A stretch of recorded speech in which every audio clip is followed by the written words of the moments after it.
Siklus Krebs ini sering juga dikenal sebagai siklus asam sitrat. Alasan mengapa disebut siklus Krebs adalah sebagai bentuk penghargaan kepada Hans Krebs, seorang ilmuwan dari Jerman yang merupakan penemu dari siklus Krebs ini. Siklus Krebs ini terjadinya di matriks mitokondria.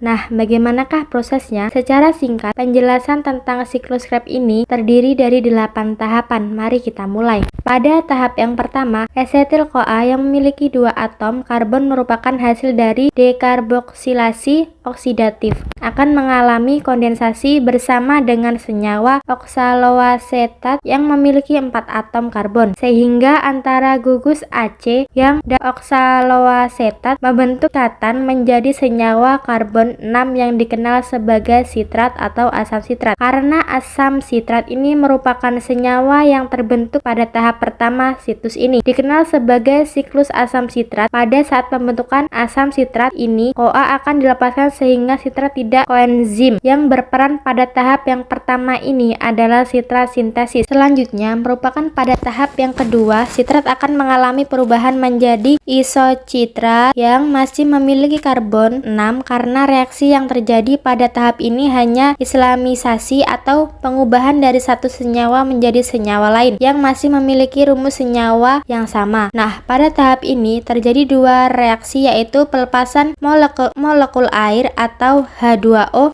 yang prosesnya dikenal sebagai dehidrasi. Namun, pada tahap ini juga terjadi proses penambahan molekul air yang prosesnya dikenal sebagai hidrasi. Proses perubahan sitrat menjadi asam sitrat ini dikatalis oleh enzim akontase. Pada tahap yang ketiga, isositrat yang memiliki 6 karbon akan diubah menjadi alfa ketoglutarat yang memiliki 5 atom karbon, sehingga pada saat ini terjadi pelepasan ikatan yang berarti ada elektron yang dilepaskan pula. Elektron yang dilepaskan ini akan diterima oleh Ade+, sehingga membentuk yang ada pada tahap ini. Pula terjadi proses dekarboksilasi atau pengurangan karbon berjumlah 1 karbonat. 1 karbon ini akan enzim yang membentuk CO2. Enzim yang berperan adalah isositrat dehidrogenase. Tahap yang keempat, alfa ketoglutarat yang memiliki 5 atom karbon akan diubah menjadi simile koenzim A yang memiliki 4 atom karbon. Berarti pada tahap ini juga terjadi dekarboksilasi atau pelepasan 1 karbon. Nah, 1 karbon ini akan membentuk molekul karbondioksida pula. Selain itu, pada tahap ini terjadi reduksi NAD+ sehingga membentuk NADH. Karena pada tahap ini terjadi pengubahan dari alfa ketoglutarat menjadi subsidil CoA. Berarti terjadi penambahan CoA masuk pada reaksi ini sehingga CoA akan berikatan dengan senyawa suksinil, membentuk sinyal GOA enzim yang berperan pada tahap ini, yaitu alfa ketoglutarat dehidrogenase. Tahap yang kelima, suksinil CoA yang memiliki 4 atom karbon akan diubah menjadi suksinat yang masih memiliki 4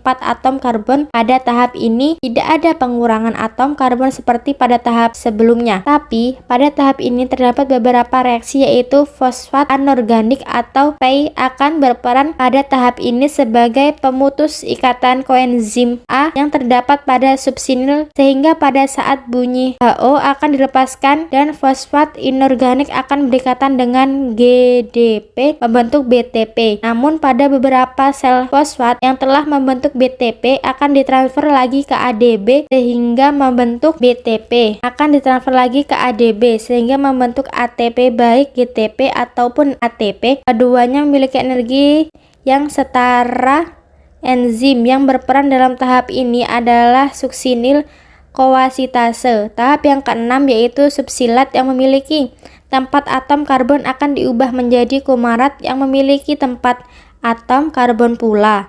Nah, pada tahap ini terjadi pelepasan elektron sehingga elektron akan ditangkap oleh FAD membentuk FADH2 kali.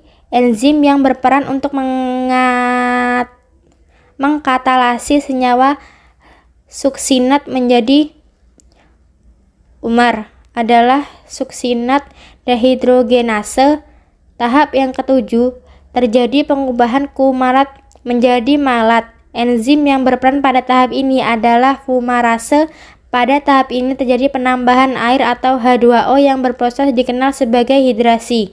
Selanjutnya tahap yang ke-8, malat akan diubah kembali menjadi oxaloacetat. Pada tahap ini pula terjadi pembentukan RADH yang berasal dari NADH+ enzim yang berperan pada tahap ini adalah malat dehidrogenase. Dengan demikian, dalam satu kali siklus menghasilkan 3 NADH, FADH 2 kali, dan 1 ATP. Karena pada dekarboksilasi oksidatif menghasilkan 2 aset